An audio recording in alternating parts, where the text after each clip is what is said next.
Microsoft's announced plans to improve its Bing search engine to include artificial intelligence.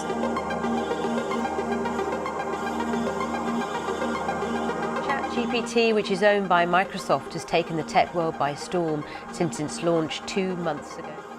What's the first words that come to mind when you think of Bing? For most of you, it's probably slow, old, crappy, buggy, inferior, and unappealing. I don't blame you, as Bing is associated with Microsoft, which is associated with Internet Explorer, and we all know how bad Internet Explorer was. In terms of market share, it seems like the whole world agrees.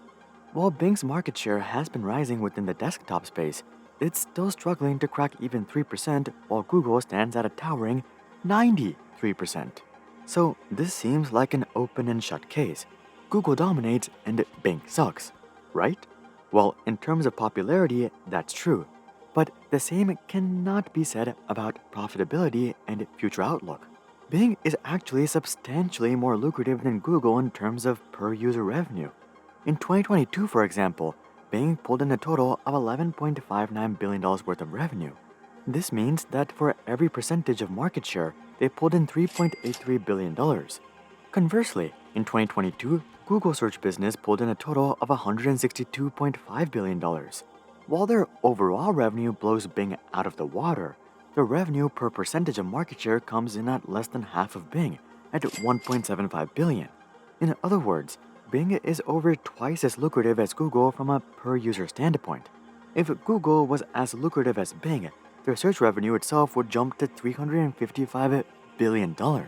So while Bing isn't nearly as large as Google, it does seem like they've been able to carve out an extremely lucrative portion of the market. But this wasn't always the case. In fact, about 10 years ago, Bing was losing money hand over fist.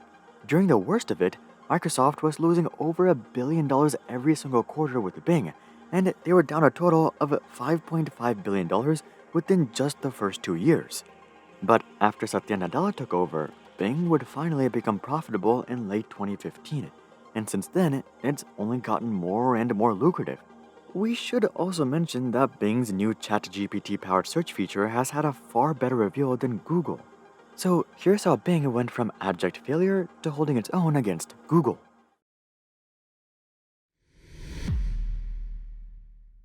Before Bing could worry about profitability, they first had to build a user base. You would think that the popularity of Microsoft and Windows would make this easy, but this wasn't exactly the case, because Microsoft was always fighting an uphill battle with Bing. Here's the thing, Bing came out in mid-2009, which was during the peak of the Ditch Internet Explorer movement. In 2008, IE had nearly 70% market share, but this would plummet to less than 30% by the end of 2013. This meant that Microsoft not only had to convince people to stay on IE, but to also ditch Google and start using Bing. As you would guess, this didn't really play out all that well, leading to the massive losses in Bing's early history. But Microsoft wasn't willing to just give in to Google, so they started looking for new ways to grow their user base, which leads us to their 2 key strategies, starting with incentives. Microsoft basically decided to pay users to use Bing with their rewards program. If you're not familiar with Bing Rewards, it's actually quite appealing. As a new Bing user, you'll be paid 5 points per search for your first 10 searches every day. Once you start using Bing regularly and Microsoft can verify that you're not just spamming searches to earn more points, you'll be upgraded to level 2, which is a lot more lucrative. At level 2, you can earn up to 250 points per day, which translates to 50 incentivized searches. Each point is roughly worth a tenth of a cent, so 50 searches is worth about 25 cents. Clearly, switching to Bing isn't gonna make you a millionaire, but it can get you a free Chipotle every month, which is a pretty good deal for just going about your daily business with Bing. It appears that a lot of people feel this way, given that there's a massive Reddit community with over 100,000 users who focus on just maximizing the value of rewards points. I mean, these people have it down to a science. This user, for example, broke down every rewards point avenue and it calculated that you can earn up to $22.50 every month using Microsoft's various offerings. As you can see, Microsoft's been able to create a pretty dedicated community, but bribing isn't their only avenue of growth. Much of Bing's search volume comes from their dozens of partnerships and deals. Microsoft has basically partnered with everyone that's not Google. The most notable of these include Yahoo, AOL, DuckDuckGo, Lycos, and Ecosia.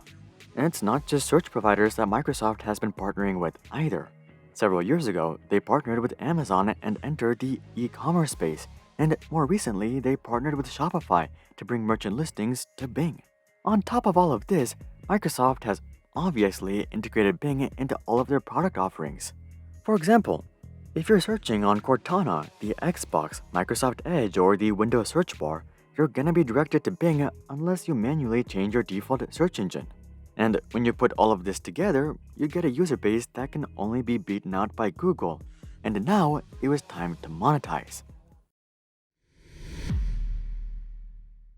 While Bing was able to grow to a pretty sizable user base, one of its biggest shortfalls is that none of its users are exactly choosing Bing due to its search merits. As we discussed, much of Bing's user base comes from Microsoft's existing products and partnerships, or bribery. So how could such a platform become more lucrative than Google? Well, the answer is superior demographics. I mean, just think about it. What type of person would switch to Bing just to earn a couple of dollars every month? Well, it's not the average person, because the average person is too concerned with staying socially acceptable. The type of person who switches to Bing is the type of person who is obsessed with credit card points, airline points, and hotel points. They probably keep around their broken phone for 8 months just so that they can save $100 on Black Friday. And they're the ones that scam car salesmen, not the other way around. But just because they're so conscious of their spending does not mean that they're broke. In fact, they're usually the most well-off, which means that they're extremely valuable ad targets. Now, let's be clear here. You're not gonna sell these guys on the new iPhone or HBO Max. But an Amex Platinum with a 200,000 point sign-up bonus? Now we're talking. These people are also the most likely to entertain insurance ads, mortgage ads, and fintech product ads. In fact, 30 to 40% of all searches on Bing are related to travel, cars, health, and finances. Meanwhile, these are the top searches on Google. It's basically just social media platforms, retailers, and food. While Google searches may be more relatable, Bing searches are far more lucrative when it comes to AdSense because the long-term value of these products are sky high. With mortgages, for example, banks can make hundreds of thousands of dollars with each sale, so naturally they pay a lot more to advertise their products than Walmart or Starbucks. We should also note that Bing's user base tends to be older with a median age of 45, and given that people tend to get wealthier with age, this is once again a win for Bing. It's not just the financial demographics that are working in Bing's favor either. Bing also tends to benefit from having more desktop users. As we previously touched on, much of Bing's success is attributable to the desktop space, where they almost have 10% market share. They're virtually non-existent within the mobile space right now. But this isn't exactly a bad thing, because desktop users tend to be far more valuable. Desktop users tend to visit far more sites, and they spend far more time on each site.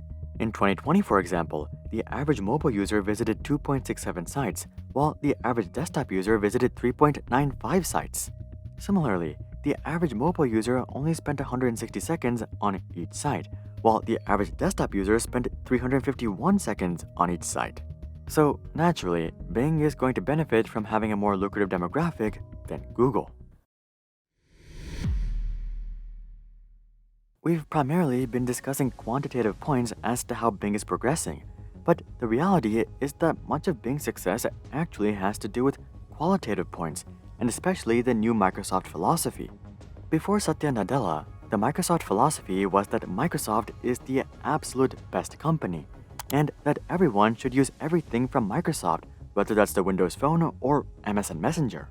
But Satya brought a much softer perspective to Microsoft. Since 2015, Microsoft's approach has been more of, how do we combine our hits with our competitors' hits to create the absolute best products, as opposed to how do we replicate our competitors' success by ourselves. In other words, Microsoft has shed much of their ego, and they're much more open to collaboration. For example, they launched Office on iOS. But by far their most humble move of all time was their decision to ditch their in-house browser engine and switch to Google's Chromium, which has done wonders for Edge. And it appears that Microsoft is bringing the same approach to Bing as well. The old Microsoft would have probably just pushed out updated versions of Cortana, and that would have been their AI offering. But new Microsoft is embracing ChatGPT all the way. Meanwhile, it appears that Google still has Microsoft's old mindset. They want everyone to use Google everything. They want you to have a Google phone, a Google OS, a Google search engine, a Google AI, a Google security system, and even a Google-based smart home. While this approach has worked for them so well, it's only a matter of time until someone does something better than Google.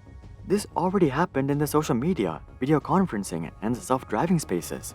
I mean, Facebook destroyed Google+, Zooms and Teams are destroying Hangouts, and Tesla is destroying Waymo.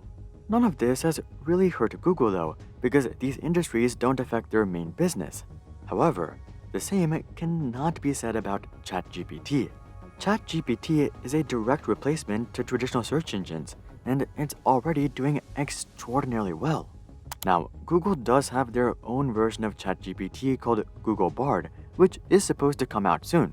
And who knows, it could be way better than ChatGPT. But we should note that initial impressions aren't giving it much credit. I mean, just take a look at this. Microsoft was able to get 1 million people on a waitlist within 48 hours for the new ChatGPT-powered Bing. Meanwhile, Google ended up losing $100 billion worth of market cap after their Bard announcement. Now, again, for all we know, Bard could be a massive success. But this is just the latest example of Google being stuck in their ways, just like most companies. Microsoft, however, has become surprisingly flexible, and I'd bet that this will turn out to be far more sustainable over the long term. In the end, Bing came out during a time when Microsoft hate was at an absolute peak. People hated IE, and they would go on to hate Windows 8, so naturally they didn't want to try anything that came out of Microsoft. Consequently, Microsoft ended up losing billions with Bing within just the first few years. They were able to turn this around though by offering appealing incentives and making key partnerships, which attracted quite a lucrative user base. But the real turnaround for Bing didn't come until Microsoft stopped forcing their products to an intolerable level. For the first time, people actually started to use Edge and Bing out of free will. And now, 1 million people are excited for a ChatGPT-powered Bing. I mean, just think about that. They're excited for Bing. Clearly, Microsoft is turning things around in a ginormous way. And who knows, in a decade, Bing may not only be the more lucrative search engine, but also the larger search engine. Are you guys excited for the new Bing? Comment that down below. Also, drop a like if you would like to see some actual competition in the search space. And of course, consider checking out our Discord community to suggest future video ideas and consider subscribing to see more questions logically answered. But until then, I'm Hari, and I'll see you guys on the next one.